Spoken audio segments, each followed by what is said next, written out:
UPS unified pension scheme, मैं सीधे तौर पे कहूँगा ये कहीं पर भी ओपीएस के सामने नहीं टिकती है और ना इसमें ओपीएस के बराबर खूबियाँ दी गई हैं। ये पूरी तरह से एक संशोधित रूप है और इसको कर्मचारी किसी भी हाल में स्वीकार नहीं करेंगे। अगर केंद्र सरकार विकल्प देना ही चाहती है तो एनपीएस यूपीएस की बजाय वो ओपीएस का विकल्प दे। नमस्कार साथियों, मैं सुनील जरियाल, जिला अध्यक्ष न्यू पेंशन स्कीम कर्मचारी महासंघ जिला चंबा हिमाचल प्रदेश से। पिछले कल केंद्रीय सरकार ने एनपीएस में संशोधन करते हुए एक नई पेंशन स्कीम लॉन्च की है, यूपीएस यूनिफाइड पेंशन स्कीम। पूरे देश में, पूरे प्रदेशों में इसकी चर्चा चल रही है। इसमें कुछ संशोधन किए गए हैं।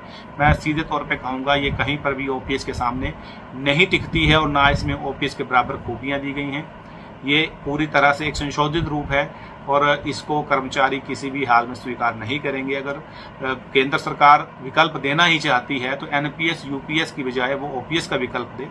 कुछ स्टडी जो हम लोगों ने की है, इसके जो 5 मेजर फैक्ट्स थे, जिनमें सबसे पहला जो है वो इसमें एक 50% लास्ट सैलरी का मूल वेतन का जो है वो कहा गया है। साथ में डीएनएस रेडियंट जो है उसके बारे में बात की गई है। एक तरह से डीए की बात की गई है कि वो मिलेगा, जब जो कि कंडीशन उसमें ये है कि आपकी 25 साल की सेवा होनी चाहिए। अगर 25 साल से सेवा कम है आपकी तो आप इसके लाभार्थी नहीं हो सकते।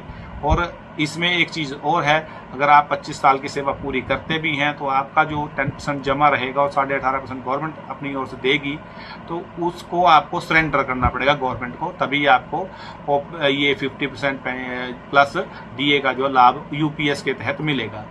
जबकि ओल्ड पेंशन में ऐसा कुछ भी नहीं है। ओल्ड पेंशन में आप जितनी भी सेवा करेंगे 10 साल के बाद, हिमाचल के संदर्भ में कह रहा हूँ, कुछ स्टेट्स में ये 20 साल की सर्विस भी है, लेकिन हिमाचल के संदर्भ में 10 साल की रेगुलर सेवा अगर आप कंप्लीट कर लेते हैं तो आपको ओल्ड पेंशन स्कीम मिलती है, ओपीएस मिलती है और उसमें आपको 1 रुपया भी इन्वेस्ट नहीं करना पड़ता। और जितना आपने चाहे 10 साल के बाद जितनी लंबी आप सर्विस करें या 10 साल तक भी सर्विस करें, जितनी भी आपकी सेवा रहती है रेगुलर, वो आपको जीपीएफ, आपकी ग्रेच्युटी, आपका लिविंग के जितना भी अमाउंट रहता है वो आपको एज इट इज़ मिल जाएगा। लेकिन इसमें क्या है, जो आपका शेयर होगा 10% और गवर्नमेंट का 18.5% शेयर होगा, वो आपको सरेंडर करना पड़ेगा।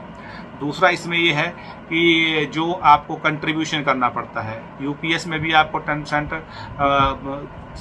जो है वो कंट्रीब्यूट करना पड़ेगा और एनपीएस में भी आपको 10% आपको कंट्रीब्यूट करना पड़ेगा। जबकि ओपीएस में आपको ऐसी कोई भी कंट्रीब्यूशन नहीं करनी पड़ती, ये गवर्नमेंट आपको पे करती है अंतिम वेतन के बराबर, जो आपका अंतिम वेतन रहता है उसमें प्लस डीए।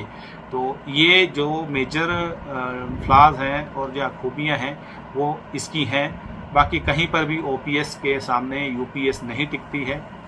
मेरा माननीय प्रधानमंत्री आदरणीय श्री नरेंद्र मोदी जी से निवेदन रहेगा, वो तीसरी बार हमारे देश के प्रधानमंत्री बने हैं, उनसे निवेदन रहेगा कि एनपीएस और यूपीएस की ऑप्शन देने की बजाय आप एक कल्याणकारी राज्य जो है भारत, जो एक कल्याणकारी लोकतंत्र है, उसकी परिभाषा को परिभाषित करें और कर्मचारियों के लिए एनपीएस या यूपीएस के संशोधनों को छोड़ करके डायरेक्ट ओपीएस लागू करें, जिससे वो आपके साथ जो जुड़ सकें।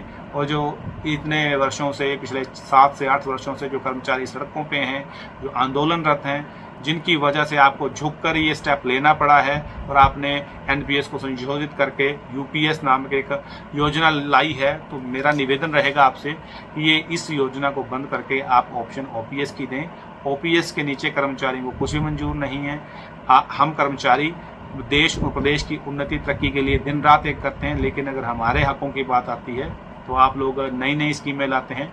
एक निवेदन और रहेगा मेरा, अगर माननीय प्रधानमंत्री जी को यूपीएस जो है वो एक अच्छी स्कीम लगती है, एक अच्छी बेनिफिशियल स्कीम लगती है, आप अपने लिए भी लागू करें, अपने एमपीज़ के लिए भी लागू करें और अन्य स्टेटों में भी इसको लागू करें, सारे मंत्री विधायकों के लिए। अगर ऐसा हो जाता है पूरे इंडिया में तो निश्चित तौर पर कर्मचारी भी इसको अपनाने में परहेज नहीं करेंगे। फिलहाल मेरा यही संदेश है आपके लिए। जय हिंद, जय एनपीएस।